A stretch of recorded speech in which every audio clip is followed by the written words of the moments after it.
Hi everybody, today we are going to make landscapes inspired by Grant Wood. You may recognize this painting called American Gothic that Grant Wood created in 1930. He loved to paint farms in the Midwest, which is where he lived, in Iowa, Michigan, and even Minnesota. Grant Wood was a teacher and an artist that lived in the early 1900s, famous for all of his beautiful landscapes. Grant Wood painted murals, made stained glass. He did decorating and designing, and even designed camo for World War I. But today we are going to study his landscapes. Can you find the horizon line in the middle of this painting where the land meets the sky?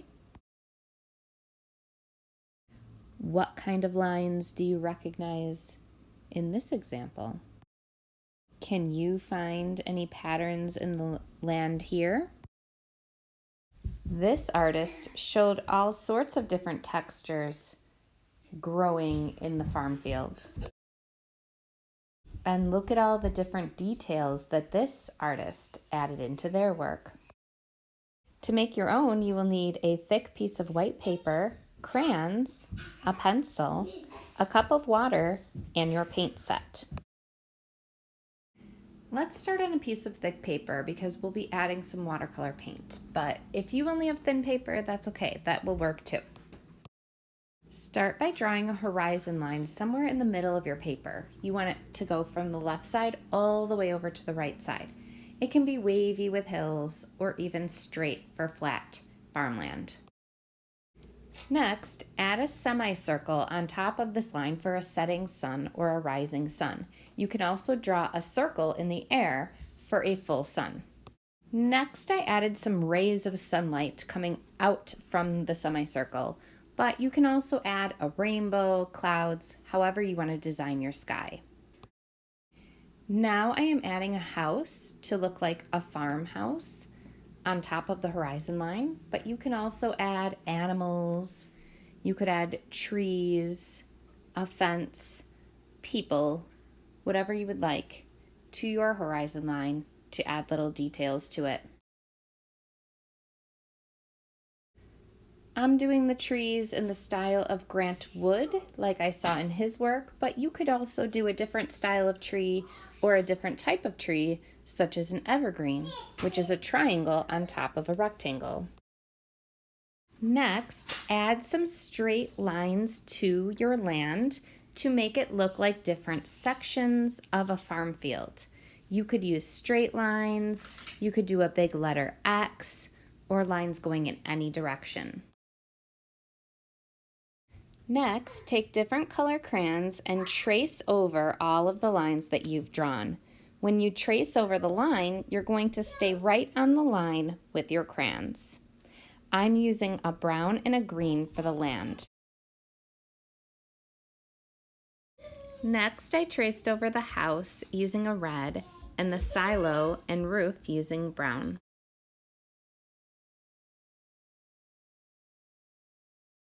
Now I am tracing over the sun with an orange crayon, and I am tracing over my trees using green and brown.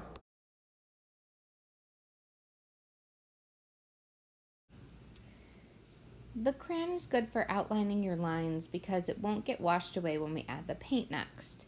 You could also do this step in permanent marker if you wanted to.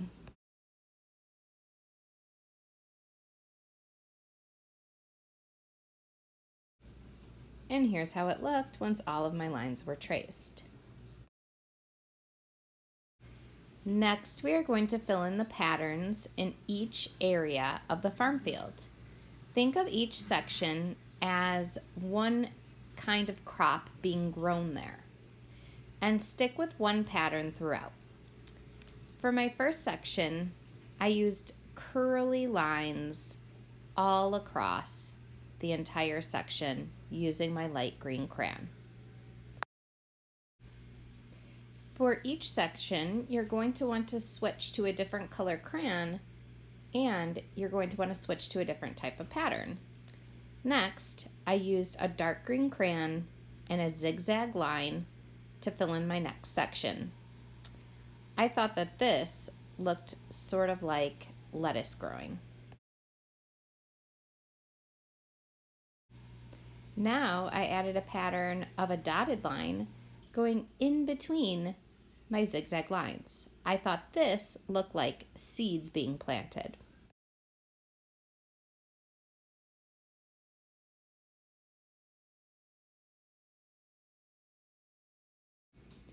Next, I switched to orange crayon and I did a pattern of circles. I kept filling in rows of circles all the way across, and I thought this looked like pumpkins growing.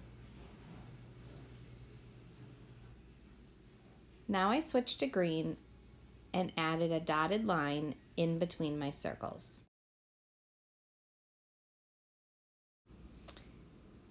Now switch to a different color and pick a different pattern. You also want to go in different directions. Some of mine go diagonal, some of mine go horizontal, and others go up and down vertical. You may want to turn your paper different ways to make your lines go different directions.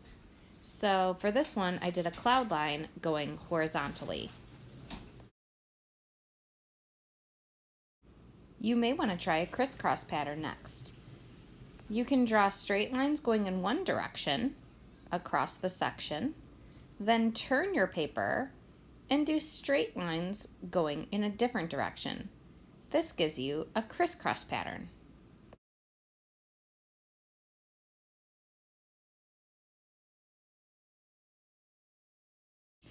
For one of my sections, I wanted it to look like a flower garden. So I added pink flowers in rows with an orange circle center on each flower.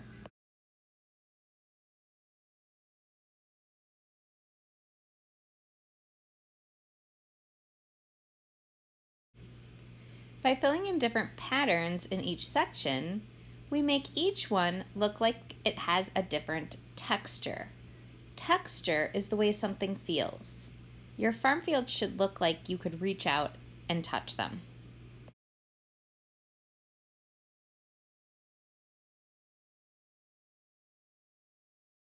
My next pattern was a fun and easy one to do. I filled in rows of the letter X all the way across. I thought it turned out with a very interesting texture. Go ahead and fill in the rest of your sections with different patterns and colors with your crayons. And now you're going to add your watercolor paint to it. I started with my sun, but you could really start in any section with whatever color you would like. And make sure to wet your paintbrush first. And then I made a bunch of circles in the color that I wanted to use and spread it out across my sun. For one section of the sky, I wanted to make it a lighter orange, so I added some white water onto my brush. Water will make the color look lighter. More paint will make the color look darker. I'm using a series of warm colors throughout my sky to make it look like either sunset or sunrise.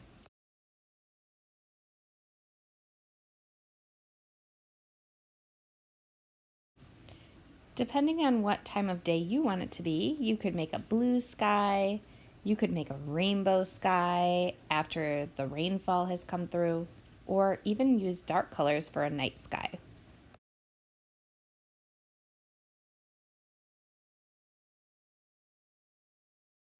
You could even try mixing two colors together, like a yellow and an orange, to make a yellow-orange in your sky.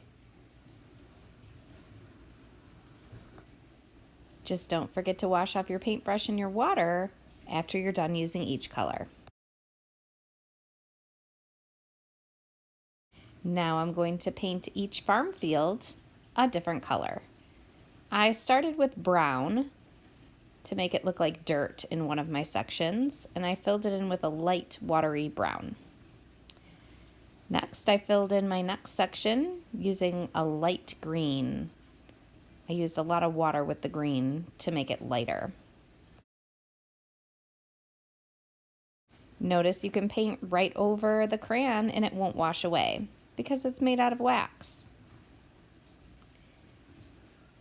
Yellow is another good color you can use on your farm field. Each farm field could be a different color. Use your imagination. You could use some lighter shades and some darker shades of each color. You could even mix two colors together. I'm putting a green over my yellow now to make a light yellow-green. And now I'm going to put a red over my brown to make it a darker maroon red color. Finally, I added a shadow near the horizon line to make it look darker. You can do that using a darker shade of the color or even a tiny bit of black. And here's how mine turned out once it was dry. I hope that you had a lot of fun painting your own rural landscape in the style of Grant Wood.